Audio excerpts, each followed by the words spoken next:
Of course, I'm muted. So shout out to that.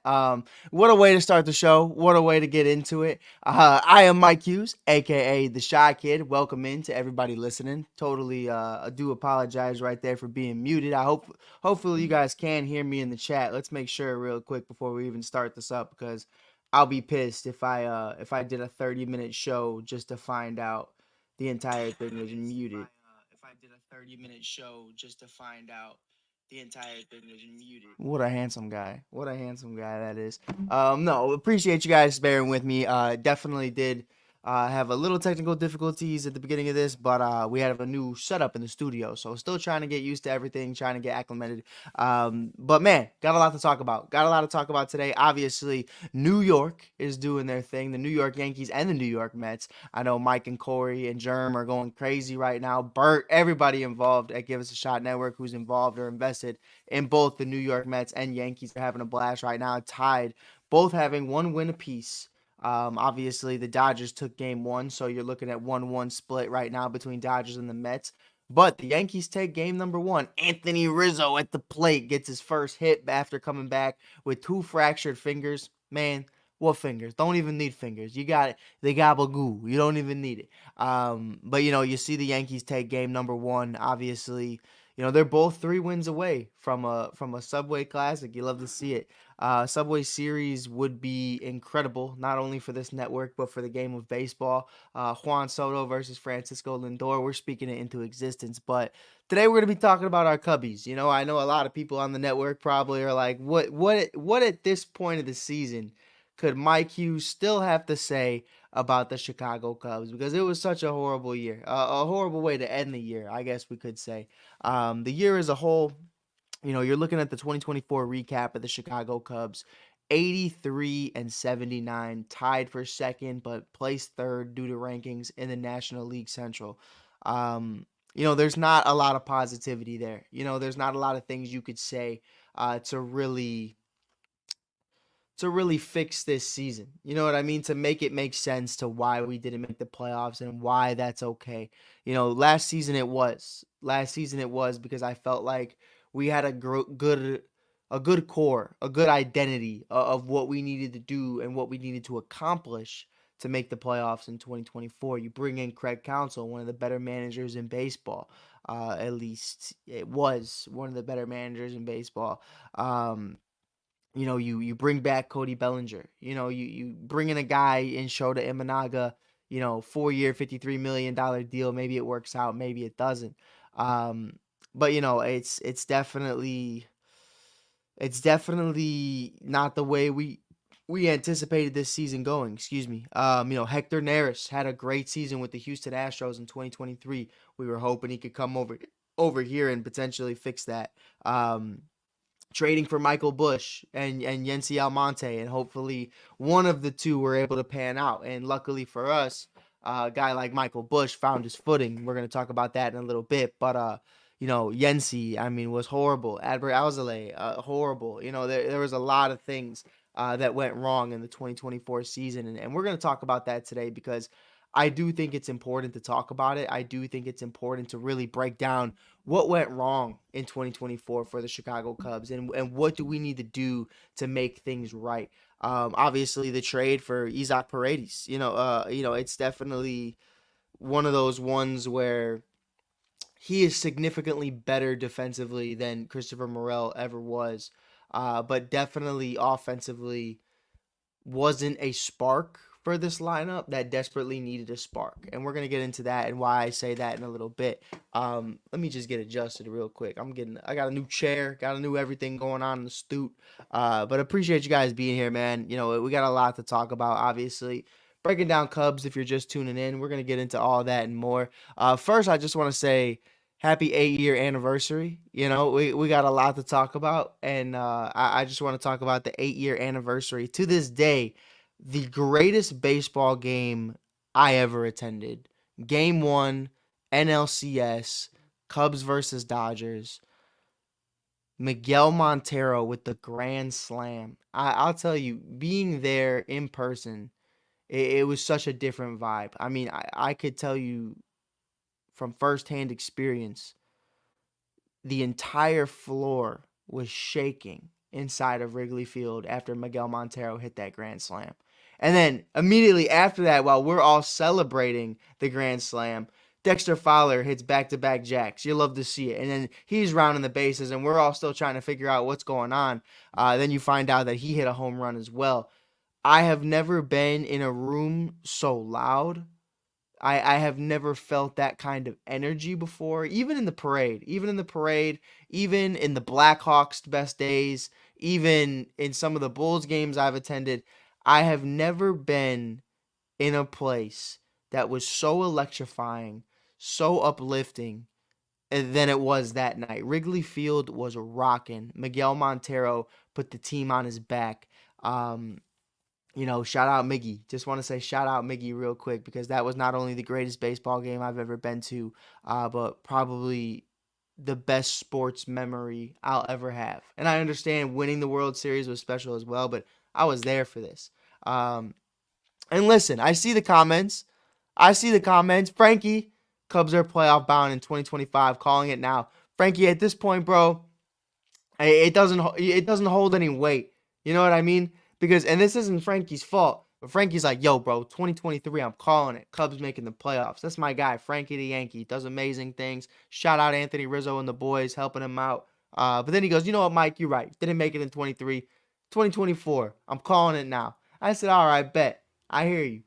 Didn't make it. All right, Mike. 2025. I'm calling it now. 2026, 2027, 2028. I can't keep doing this shit, Frank. Um, I just need the team to make the fucking playoffs. I don't care who calls it, you know? That's that again. I love you, baby. But man, this team is so fucking frustrating. It's oh man. Jonathan Mathis in here as well. Big J, appreciate you being here, brother. Hope you're doing amazing, man. Love to see what you're doing, everything in LA.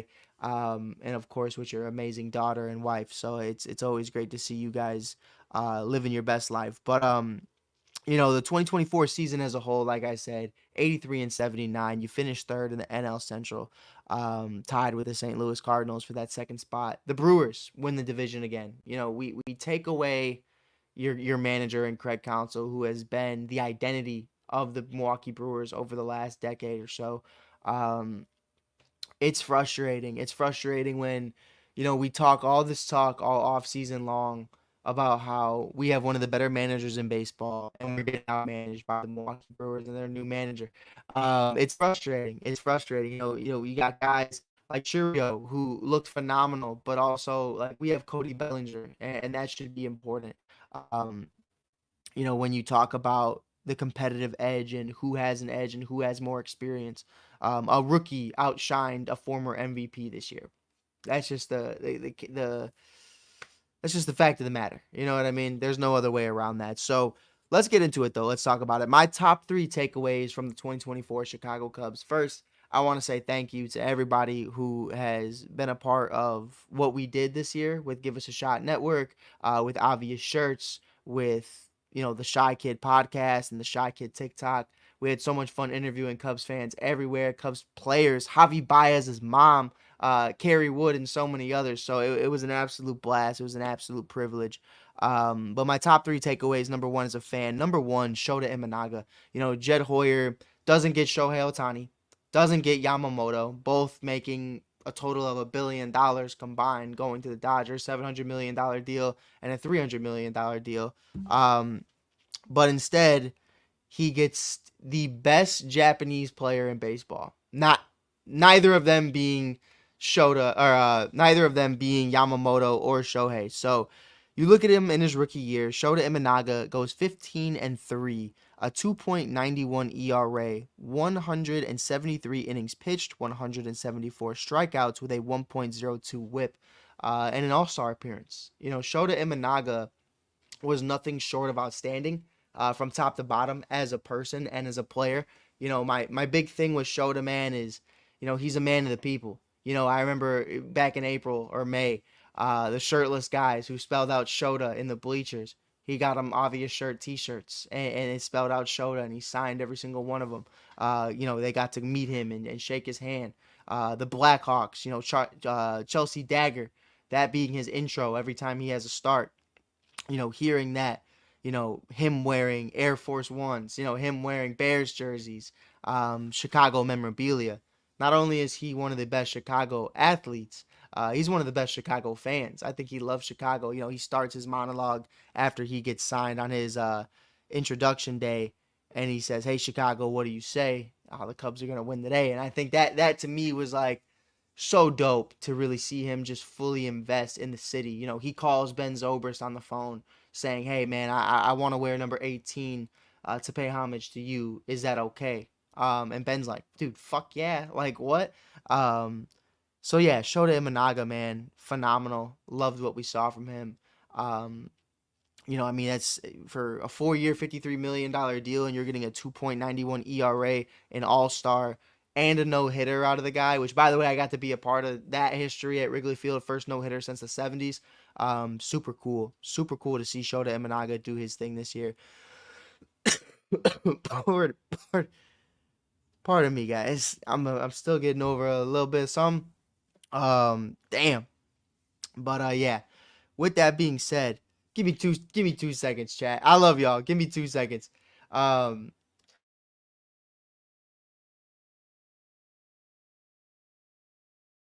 damn. All right, we're back, baby. Let's get into it. Number one, Shota Imanaga. You heard it here first. I'll try not to die on camera for you guys. Number two is Pete Crow Armstrong. I think this was gonna be a big year for Pete. Obviously, you know, they rushed him a little bit in 2023. I felt like he really didn't have a lot of time between double A and triple A. I felt like it was, hey, you're in double A, boom, boom, boom, boom. Okay, now you're in triple A. You're in triple A for like a week. I got to see him hit a home run in person, which was really incredible. But, I think for me, Pico Armstrong definitely would have had more success, I think, from a mental standpoint, if he would have just finished out 2023 in AAA.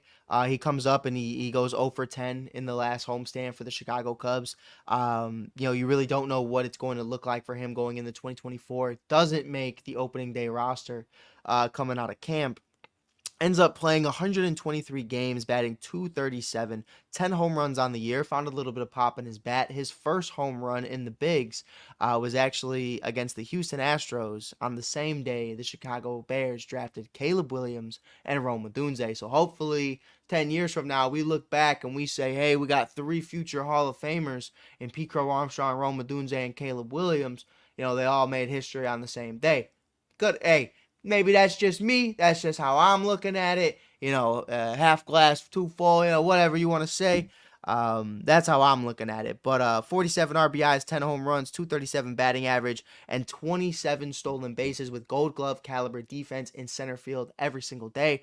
Pico Armstrong had a great year. I'm really excited to see what this kid's going to be able to do. Again, he is under 22 years of age. The sky is still the limit for Pico Armstrong. I think the intensity and the grit and grind that he brings to this ball club is very important. And we're going to get into that a little bit later. I feel like this team is full of a bunch of guys who really just come in and just clock in and clock out. You know what I mean? It feels like they're just kind of doing their jobs. Maybe they're friends at work and that's cool. But it doesn't really feel like they wake up and breathe baseball, that they want to win the championship. Like, again, it's a gullible take.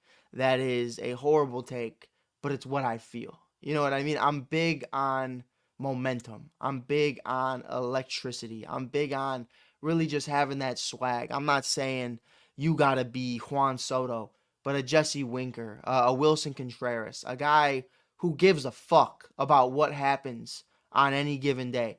You know what I mean? Whether it's 120 on a Monday or a primetime game on a Friday night with A-Rod calling the game. Like it really doesn't matter to me. I think every single game should be taken very seriously.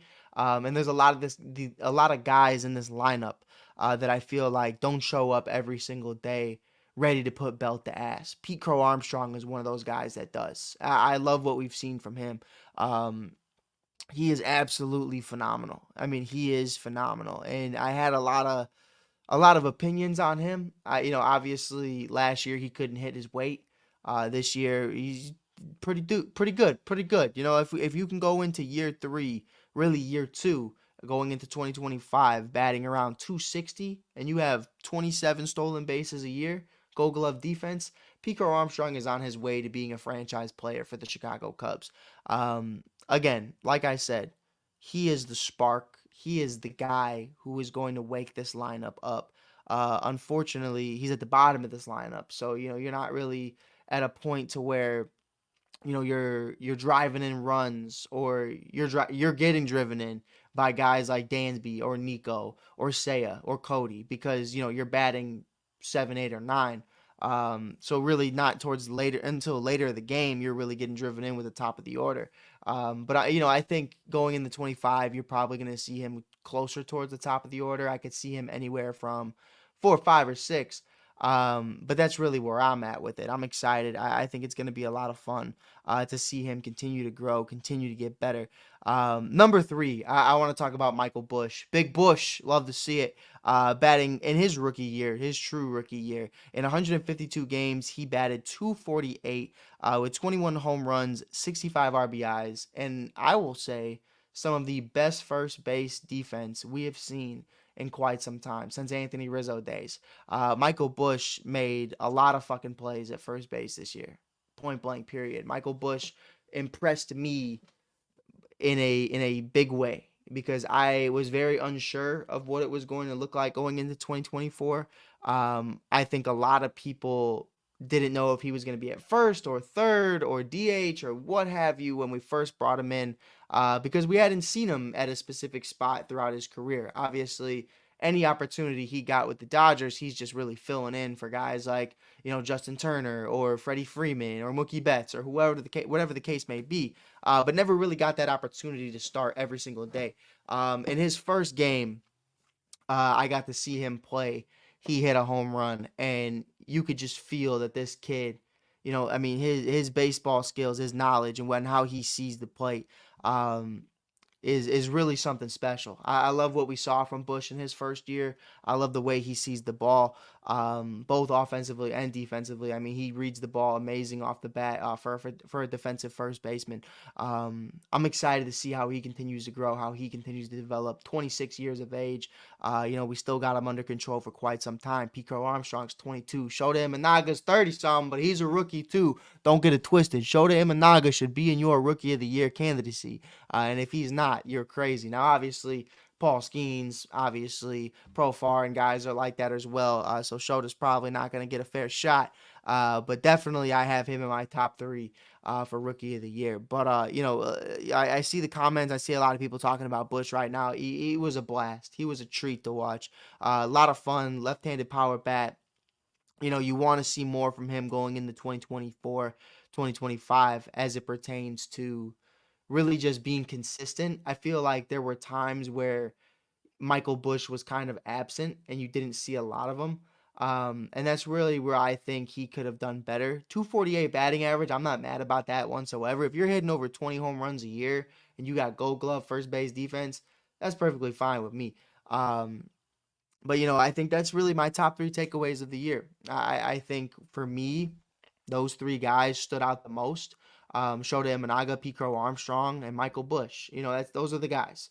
Now, obviously, we will look at a couple other stats as well. Ian Happ leads the team in home runs with 25, followed by Michael Busch and Seiya Suzuki. RBIs, Ian Happ leads the team again, 86 RBIs. Cody Bellinger was 78. Seiya Suzuki was 73. Batting average, Seiya Suzuki leading the team in 283. Nico Horner, 273. Cody Bellinger, 266.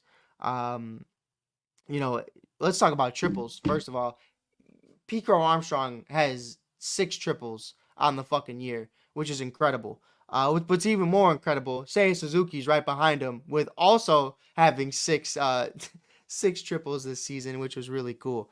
So yeah, the boys were getting after it.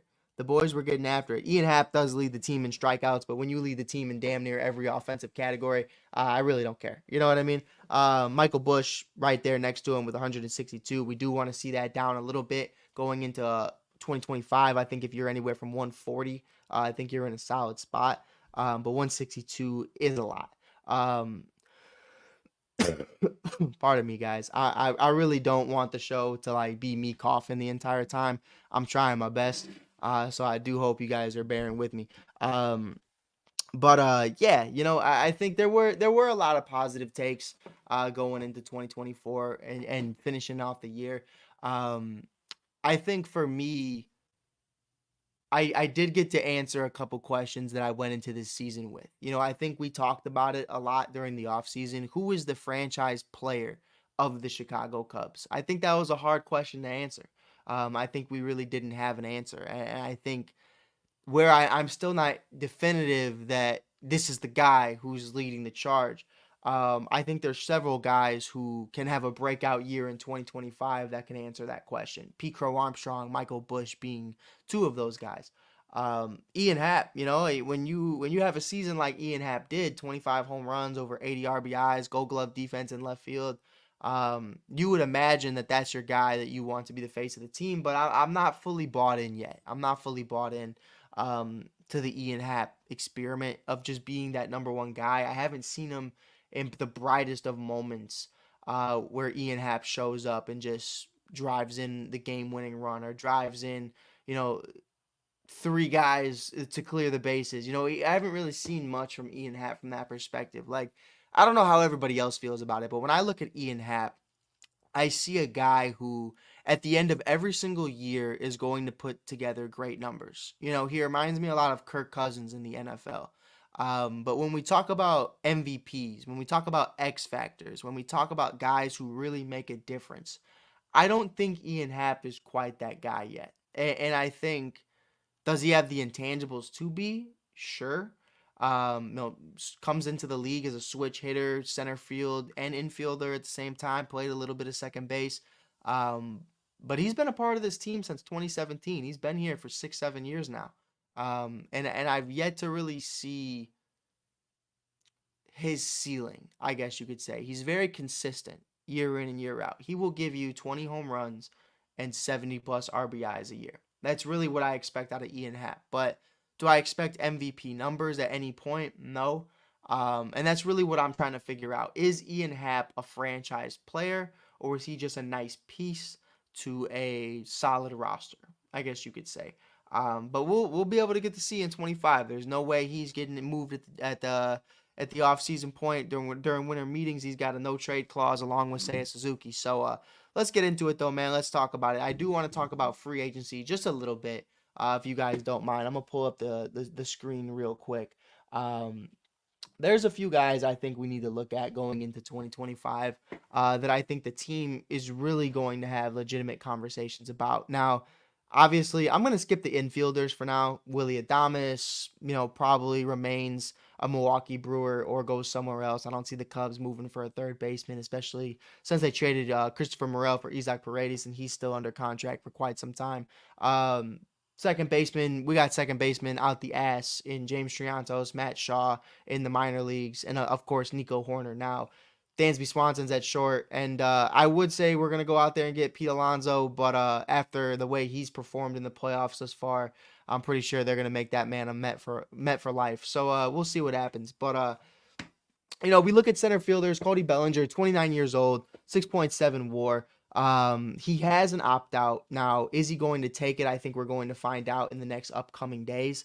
As the offseason continues, I think we'll hear more about that situation. Now, I do believe, if I'm not mistaken, he would be due about $30 million for the 2025 season. So, does he think he can potentially get more after the year he put together? He did struggle at times. He was injured here and there. Um, he did have a lot less home runs than he had in 2023. I'll tell you that. We're gonna get into that in a little bit, but I definitely do think it's a conversation that maybe Belly does part ways with the Cubs. Maybe he does want to go somewhere else. Maybe that's Philly. Maybe that's New York. We've heard rumors about both. But we'll see what happens. Juan Soto, 26 years old, 14.2 WAR. I've heard good things about this Soto guy. I don't know. I don't think a lot of people know about him. I don't think he's on anybody's radar. I think we can get him for a steal. No, I'm playing. I'm playing. But no, in all seriousness, Juan Soto will be a free agent. We know there will be a bidding war. One of the best players in baseball. I would imagine if I'm Juan Soto with that short porch in left field or in right field, pardon me, um, I I would imagine he would want to stay a Yankee. Especially, if they win the pennant and they go to the World Series, why not? Winners win. That's what you want to do at the highest level. And if anybody can pay you to stay there, it's the Yankees. So we'll see what happens with that situation. Now, do I expect the Cubs to be in on him? I mean, I expect the Cubs to do what they do best, which means they are going to make him an offer. Probably a middle of the pack, a low ball offer compared to what the Dodgers or the Padres or the Yankees could offer him. Um, but yeah, I don't expect Juan Soto to legitimately be in a be in a Cubs uniform in 2025. But if it happens, hey, Juan Soto looks better at Wrigley. Make that an obvious T-shirt right now. you know, um, that's really where I'm at. There's a couple guys that I think we definitely could go after though as well. I think really just breaking down what this team needs. I believe in the Jaguar. I believe in PCA. I believe in Owen Casey, Ian Happ, Seiya Suzuki. We're pretty stacked in the outfield margin. Here is where I really think the Chicago Cubs need to really just make some waves because it's extremely important. It's one of those conversations where I don't think the Cubs have done their due diligence over the last 7 years since winning the World Series to really bring in an ace. They've tried trading for Jose Quintana. You bring in Yu Darvish. You bring back Jake Arrieta. You're trying, but you're not hitting. You need a guarantee. I mean, and this is the off season to do it. You got Corbin Burns at 30 years of age, 7.2 WAR in 2024. Garrett Cole, obviously, going to be a free agent as well. Blake Snell can opt out. Garrett Cole can opt out. We'll see what happens with them. Max Fried, Jack Flaherty. There's a lot of guys on this list, and we can go down the list all day if we want to. Max Scherzer, Shane Bieber. I'm excited about it. I think there's a lot of guys. For me, I think if I had to rate my top three guys I want the Cubs to go after in 2025, um, from a pitching perspective, I think it's simple. I think number one is Corbin Burns. You're gonna go after Corbin Burns. That's the biggest fish.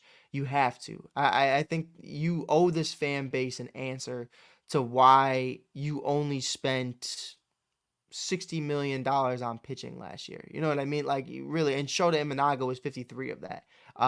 Corbin Burns is the number one guy I would go after if I'm the Chicago Cubs. You need an ace on this team. I believe in Shota Imanaga. I believe in Justin Steele. But when you're the Chicago Cubs, you can afford to bring in a guy like Corbin Burns. Number two, Max Fried. Max Fried, absolute animal, absolute dog. A little older in age. He's 31 years old, but definitely still does get the job done. I would love the Cubs to give him an offer to see what he could potentially do in this organization. I think he could be huge. Kind of like a Greg Maddux, Kyle Hendricks type guy. Number three, Shane Bieber. I think Shane Bieber is somebody I would really be interested in if I'm the Cubs. Obviously, we we've been kind of in the hunt to get a guy like Biebs. Glasnow and Bieber were kind of those guys that we were fishing around names with last offseason to see if the Cubs might make a trade. None of that came into fruition, but now that he's a free agent, I think that they definitely would potentially make a move. He missed the 2024 season with an injury. He will be back in 2025. So that's really where I'm at. I think for me going into 2025, I think really having another guy in this starting rotation that you believe in is going to be huge. And I think that because listen, we saw what happened. You know what I mean? We saw what happened when you bank on Ben Brown, when you bank on Javier Assad or Jordan Wicks. Like not that those guys can't become great pieces, but you just can't bank on 22, 23-year-old guys to show up and immediately be aces, immediately be dominant forces for this league for years to come. And I think for me, it's really going to come down to, who wants it more? Who wants it more at the end of the day? Because we play this game all the time. And I think when I buy myself into it every single offseason that this is going to be the offseason that Jed Hoyer proves everybody wrong. Listen, I'm a big believer in Jed. I love Jed. I love what he's been able to do. We have 8 top 100 prospects right now, not including Michael Bush and Pico Armstrong. If you include them, we have 10. So I definitely do believe in what he's doing right now. I believe the future is bright. But I'll say this. There's no way you can hold on to every single one of these prospects. You can't. You can't. You cannot live in a world where by the trade deadline of 2025, Matt Shaw, Dansby Swanson, Nico Horner, James Triantos, Cam Smith, Ed Howard, Isaac Paredes, and all these guys still coexist. You can't. Like, you can get so much for so little. And what I mean by so little is a lot of these guys are still in double A. You know what I mean? Like, a lot of these guys have played 0 minutes in Major League Baseball. And that's what Jed needs to realize is if you're putting together a winning product, you need to go about it the right way. I'm not saying trade the farm. I'm saying do it the Dodger way, the way the Dodgers do business.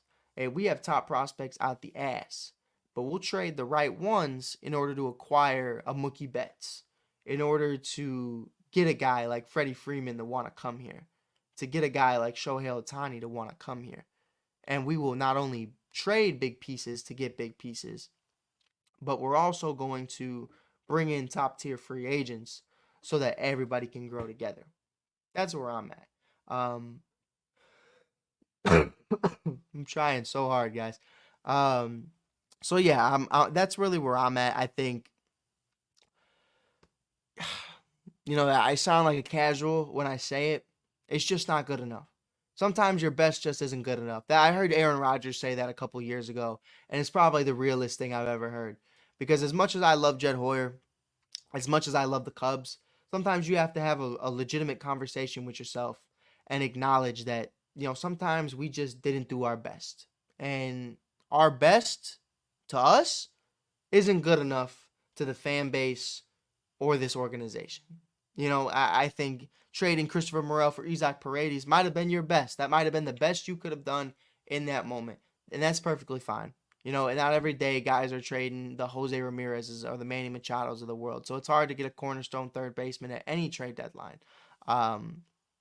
But for me, you spent the entire offseason telling me that Christopher Morel was going to be the everyday third baseman of the Chicago Cubs, and that just wasn't what it was. Immediately we knew that it wasn't going to be a long-term answer.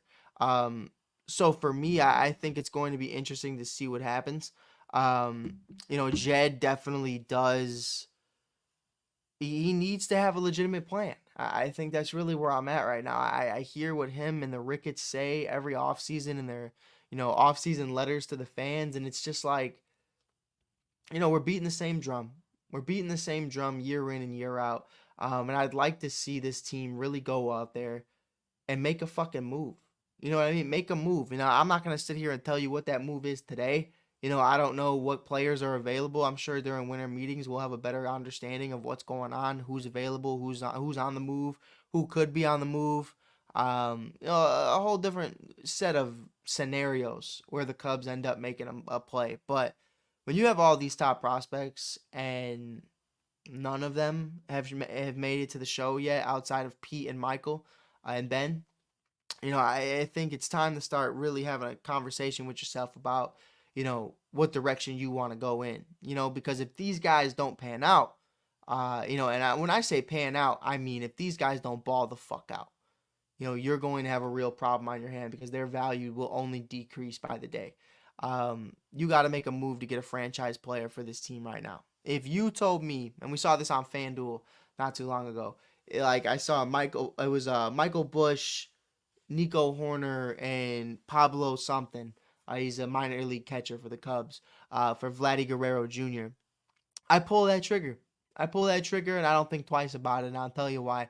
Love Michael Bush, love Nico, but I will immediately plug in Matt Shaw at second base and Vladdy at first, and I wouldn't think twice about it. Or James Triantos at second. I don't care. I really do think the Cubs need to make a move for a franchise player. Um, and that's just really where I'm at with it. I think you watch teams continue to get better and better year in and year out, but we continue to stay stagnant and we continue to try to do it a certain way. And that's perfectly fine to like I said, to build up the prospects. Yeah, let's look at this. Let's take a look. Um, I would love to actually see this in real time. So you look at it right now for what it is. You look at the top prospects of the Chicago Cubs. Um, this is one of those things where I feel like moving forward, you really don't know what the future holds. And I think for me, when you look at this list right here, I wanna kind of zoom in real quick. So excuse my big head. When you look at this list right here, you see a lot of guys who are right on the cusp of being where we want them to be. The Jaguar listed at number 6 got a call up during September. James Triantos is in AAA. Uh, Ballesteros is in AAA. Cade Horton's in AAA. Owen Casey AAA. Matt Shaw AAA. A lot of these guys are right at the cusp of doing great things. Here's the problem, right? Here's what we're going to run into. Kevin, Owen, as much as I love them, they're blocked. That's what it is. P. Crow Armstrong is going to be in center field every single day. Ian Happ and Seiya Suzuki have no trade clauses. Cody Bellinger might still be on this team. He might not. But the reality is, you are not going to be able to keep every single one of our outfielding prospects. That's just not what it is. One of them is going to have to get moved. Myself personally, I think I would rather move Kevin at this point than Owen, just because of the left-handed power bat that Owen Casey is. Kevin's solid, but and he's a monster in his own. He reminds me of a leaner, skinnier Ellie De La Cruz. But that's worth something. You know what I mean? That's whether that's starting pitching, whether that's another bat to this lineup that's more MLB ready. I don't know. And then you got guys like Cam Smith, who you just drafted 2 months ago, who's already in Double A, hitting dinger after dinger. Cam Smith is a fucking dog, and he is the future of the Cubs' cornerstone third base spot. So I'm excited to see him in the hot corner. Matt Shaw is another one of those guys. They just got him listed as an infielder, brother. I think they're completely content with wherever he plays, whether that's at third or short or second, wherever.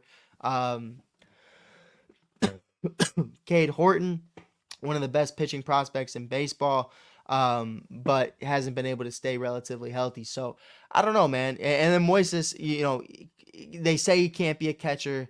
They say he's not quick enough to be a first baseman. Is he just going to DH? Who knows? And then you got guys like James Triantos who remind me of a spitting image of Nico Horner. So I say all this because I believe in these guys. I do believe they all have outstanding careers ahead of them. But is that going to be with the Chicago Cubs? That is yet to remain to be seen.